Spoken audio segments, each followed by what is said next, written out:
जी एक बार तो फिर अपने प्रोग्राम में खुशामदीद कहते हैं। और जैसा कि आप जानते हैं आज हमारी बैठक यानी कि चौधरी साहब की बैठक में मेहमान हैं शेख रशीद साहब और वो अपने ख़ास अंदाज में हमसे गुफ्तगू करें। शेख साहब आपसे और इमरान खान से एक सवाल बार बार पूछा जाता है और आप भी सही तरह जवाब नहीं देते। आज हमें कोई सही तरह जवाब दे दें कि आपकी दूसरी शादी कब होनी है? तीसरी चौथी कहें, 3-4 तो पहले हो चुकी।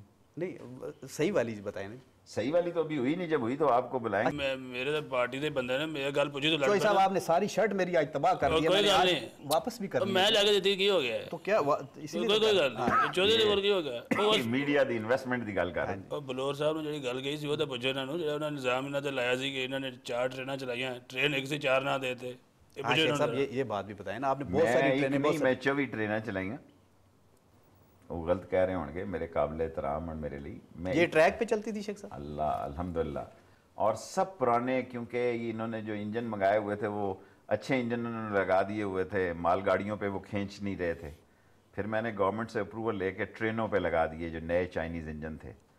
फिर मुझे एक मिस्त्री मिला, ये मैं एक तारीखी बात बताना चाहता हूँ, बहुत ऑक्सफर्ड, बर्कले और हार्वर्ड से जो पढ़े हुए लोग हैं उनके लिए। एक मिस्त्री मिले सईद बलवान गुजरावाला से, उन्होंने कहा 2 पुराने इंजनों को जोड़ के मालगाड़ी पे लगा दो और वहाँ से इंजन सारे निकाल लो। मैंने 1-2 महीने ट्राई की, फर्स्ट क्लास इतनी लेट होती थी मालगाड़ी जितनी पहले होती थी।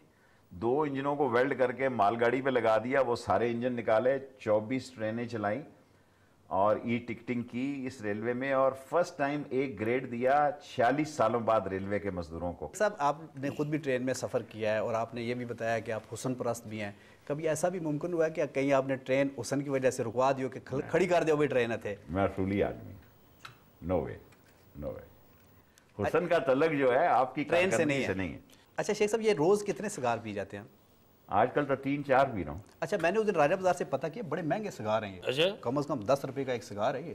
नहीं, 100-150 रुपए 100-150 ਉਹ ਯਾਰ ਇਹ ਮੇਰਾ ਖਿਆਲ ਇਹ ਤਾਂ ਬਾਹਰਲੇ ਮੁਲਕ ਦਾ ਪੀਂਦੇ ਯਾਰ नहीं 100-150 का सिगार है। इसका मतलब है कि ये तकरीबन मेरी- 400-500 के आप रोज़ सिगार पी जाते हैं शेख साहब? 200-250 रुपए के 3 पीता हूँ। मुशर्रफ ने सुनिया था सिगार सिगार ਤਾਂ ਦਿੰਦਾ ਹੀ ਬਾਬਾ ਤੋਬੇ ਜੋ जी। ਉਹੀ ਪਸੰਦ ਤਾਂ ਕਰਦਾ ਸੀ ਸਿਗਾਰ ਸਗੂਰ ਕਦੇ ਕਦੇ ਉਹ ਵੀ ਲਾਉਂਦਾ ਹੁੰਦਾ ਸੀ। आखिरी दिनों में तो मेरा ख्याल है घर वाले उसको नहीं इतना पीने देते थे, तो वो मैं ही पी जाता था ज्यादातर। अच्छा घर वालों से बड़े डरते थे सुना है। सिगार में घर वाले जरा थोड़ी सख्ती करते थे। वो बाहर बात सिगार वाली निकलती होगी, अंदर तो बहुत काम होता होगा। नहीं, किसी की अपनी लाइफ है जी, अंदर कौन क्या करता है इस ये मुल्क बात में। आगे सारे इमाम मस्जिद बैठे हुए हैं घरों में।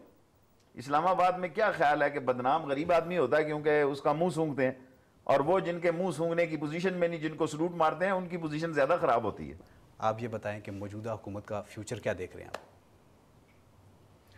देखें जी, एक तो मैंने आपसे अर्ज़ किया है कि दोनों फॉक्सलैंड और ब्लू लैंड की पार्टियां, दोनों माई बाप इनका अमेरिकन है, इनको ऑक्सीजन टेंट में वो रखेंगे। लेकिन अगर फाइनेंशियल क्राइसिस इतना ज़बरदस्त हो गया 2-2.5 महीने में, इनसे मैनेज ना हो सका, फिर तो मुल्क ने तो चलना है। देखें मैंने आपसे अभी पहले अर्ज़ किया है कि अदारे डिफ़ॉल्ट होने जा रहे हैं।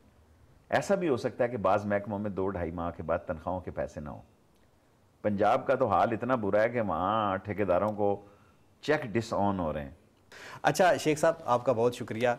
और मुझे ये पता है हर बंदे की एफिलिएशन जो अपनी माँ से होती है वो बड़ी गहरी होती है। मेरी भी है, इनकी भी है, सब की है, जो सारे देख रहे हैं इनकी भी है। तो मैं उस एफिलिएशन को ज़हन में ला के मुझे चौधरी साहब ने एक हुक्म किया कि जब शेख साहब आएंगे तो ये 2 मिसरे तुमने ज़रूर शेख सुनाने। साहब जो जेल ਹੁੰਦੇ ਸੀ ना जी वो तो भी अपनी मां ਨੂੰ हमेशा बड़ा याद करते थे। ठीक है ये मैंने पता है बड़े वाकयात तो चौधरी साहब आपने जो हुक्म दिया था, चूँकि हमारे पास वक्त खत्म वो हो तो रहा है, सर भी बड़ा पसंद है मां मां होती है। तो आपकी इजाज़त से मैं 1-2 मिसरे कहना चाहता हूँ। माए नी मैं किनू आखां, माए नी मैं किनू आखां, दर्द विछोड़े दा हाल नी, माए नी मैं किनू आखां,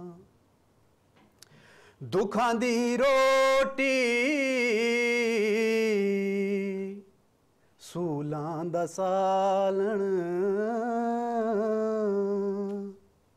दुखां दी रोटी सूलां दा सालण, आही दा बालण बालनी, माए नी मैं किनू आखां। चौधरी साहब वाह जी वाह। कि वाह जी, आपका बहुत शुक्रिया। शेख साहब इस आपका ते बहुत थोड़ी जी मेहनत और करो तो ये ज्यादा अच्छा चलो गाना शेख साहब शुक्र है आपको हमें भी कुछ ये- नजर ये आया। जाते जाते गल सिक्योरिटी का है खतरा तो बड़ा है, ਤੁਹਾਨੂੰ भी बड़ा है सानू भी बड़ा है, लेकिन किस दिन खाओ जी सानू भी हो जाए सुबह सुबह नाश्ता करने जाते होना। पाइश है, लेकिन चौधरी साहब मुझे इनको छोड़ने के लिए ना भेज देना, बड़ी मेहरबानी आपकी। आपको कोई पता नहीं किस वक्त क्या हुक्म दे देते हैं। मेहमान आंदा है, मैंने छोड़ के आना है इनको। चढ़ना चलो, पैंदा है। तो जनाब आप सबका बहुत शुक्रिया हमारे साथ रहने का। प्रोग्राम था हमारा चौधरी की बैठक और हमारे मेहमान थे बहुत ही मकबूल लीडर शेख रशीद साहब। शेख साहब आपका बहुत शुक्रिया। मेहरबानी शेख साहब, बहुत मेहरबानी। अगले प्रोग्राम तक इजाज़त, अल्लाह हाफिज़। मेहरबानी।